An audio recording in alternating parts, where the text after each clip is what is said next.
Hello there, this is Craig, and this is another mindfulness video. The theme for this one is disappointment and what disappointment is, and why we experience that, and what we can do about it. So that's what this video is about. So, when we're disappointed about something, we've brought in an expectation, if you like, from our past, and we've layered it over the top of the experience that we're having, and then we can call it a disappointment. So your disappointment doesn't actually come from what happens, it comes from a perceived want or desire or expectation that hasn't been met in the present moment, you see. So when you're disappointed, we often say to ourselves, I'm disappointed. But we could call anything a disappointment. It's there's a feeling behind it. There's a kind of nervousness behind disappointment. Otherwise, it wouldn't need to come up. You wouldn't need to say, "Oh, I'm so disappointed." You would just allow, that event or situation to come and go. To you would experience it, how you experience it, and then that's it. So when we kind of hold on to the, oh, well, that wasn't very good, I'm disappointed, we've gone up here into mind, and we're judging that situation, that event, and then we're labeling it as disappointment. But we could easily disappoint anything. Excuse me. I mean, you could look up at the sky and see clouds and darkness and go, I'm so disappointed with the weather. You could have some food here in front of you, and you may not have cooked it particularly as what you wanted, and you're like, I'm so disappointed with this food. So you can see that you can layer that word disappointment on an experience, but that's not actually reality. That's just your interpretation of what is going on in front of you based on the past, what you've been told, what people have said to you about things being a certain way. And if they're not that way, then it's disappointing.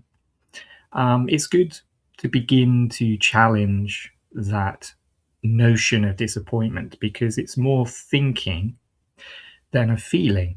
It's just a quick kind of subconscious response. Oh, I'm disappointed with that.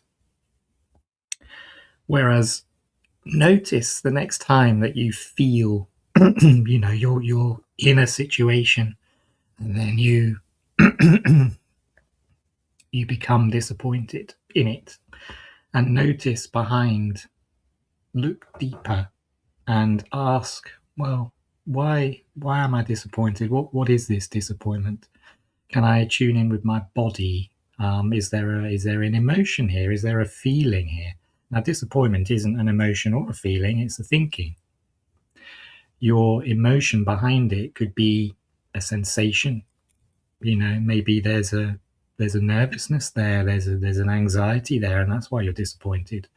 Maybe you're focusing all on your wants, and other people in situations are also focusing on their wants, and sometimes it doesn't meet, and then there's disappointment again. But behind the words, that's what this video is about, behind the words there is a feeling in you. And so that feeling is kind of a bit of unease, it's a bit of edginess, it's a bit of fear, it's a bit of something from your past that has yet to be unraveled and released in your body.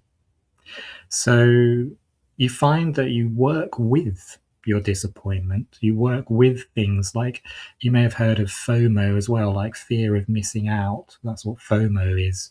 And people are like, oh gosh, they've got all that shiny stuff and I haven't, and they're doing so well and I'm not, and they've gone over there to that event and they didn't invite me, and I'm FOMO'd, fear of missing out. I'm worried that there's an unease because you're not included, or you're not part of the love of being invited to something.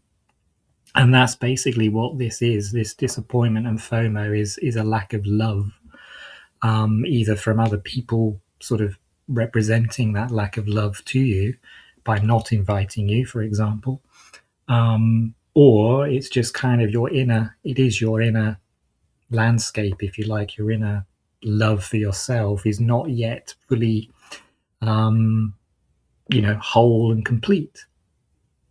So when you're feeling something like that and you separate yourself and you're like, I'm disappointed with this, or I'm disappointed with that person because they didn't invite me, or I can't believe my life is construed so I can't get that thing and other people are getting it and I can't get it, and that's the FOMO, that's the disappointment.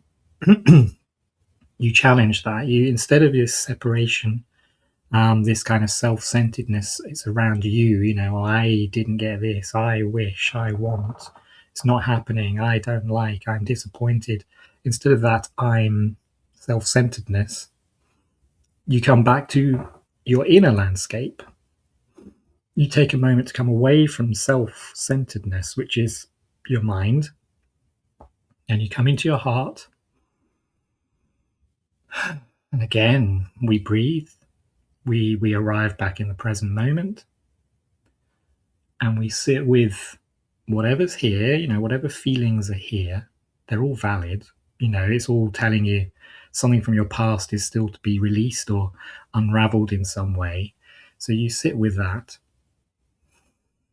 and you just have a moment with yourself and challenge disappointment, challenge FOMO. What really is it about?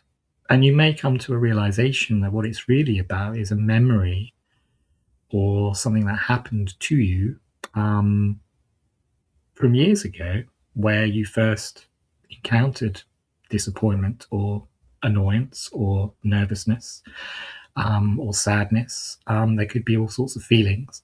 Depends what happened. And it's just manifesting itself today in a disappointing way, in disappointment, or in an unease, but it is unease. So we can be grateful for disappointment and FOMO and all these things because it's inviting us to come back to this moment, to tune in with our feelings, to allow it to settle, to be with it, to befriend it. Actually, you kind of give your disappointment a hug. You give your FOMO a hug. You're like, oh, okay. It's like your young child self has re-emerged, and is bothered, and you're like holding that child, you're holding that past with tenderness.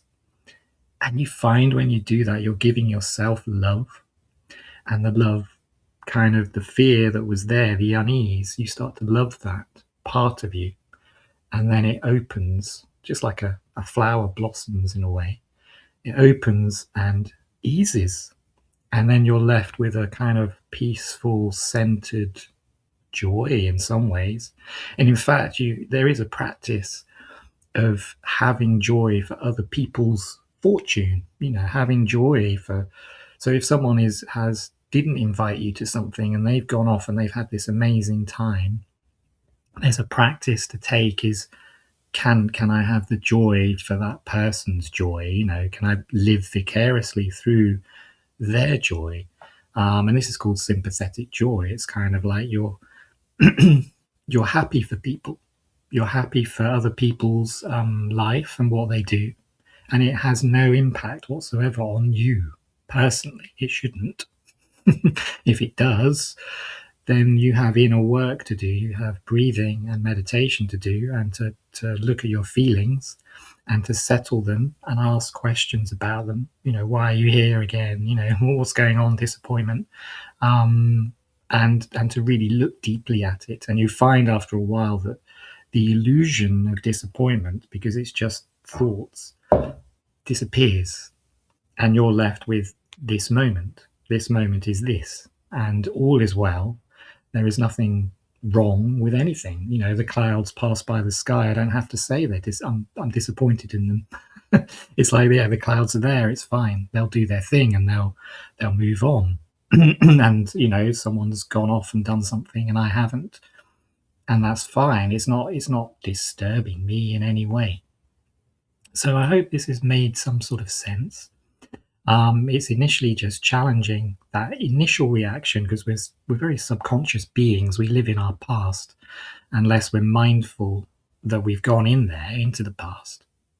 So you challenge the initial reaction and you take stock and you come into yourself, have a breath or two, and just rest, and then see how you're feeling. Notice it changing. It's kind of like you can transform the disappointment into a learning or into a curiosity or into joy, happy. You can be happy for other people, and you're letting go of ego, you're letting go of me as a self.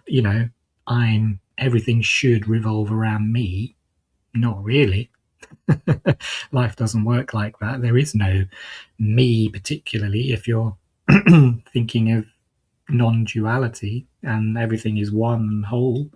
There is no separate me to get bothered by that or those people or whatever. So it's a practice and it's a journey. So you start with when it arises, when the feelings arise, when the thoughts arise, you stop, you breathe, you go, right, okay, disappointment, my old friend, let's have a moment with one another. Let me hug you. Let me see what's going on, because actually, this is not about this particular event. It's about something else. And if I can, you don't even need to understand exactly where it's come from, but you have that realization it is from your past, then you can practice allowing the feeling to come and go. And it's almost like you've healed part of your past. You come away feeling lighter. So that's the practice, and that's what this video was about. And I hope it's been helpful. So thank you very much for watching, and I'll see you again in another video sometime when I get round to doing them. And I won't be disappointed if I don't do it next week or whatever. It will just come when it comes. So take care, and I'll speak to you soon. Bye just now.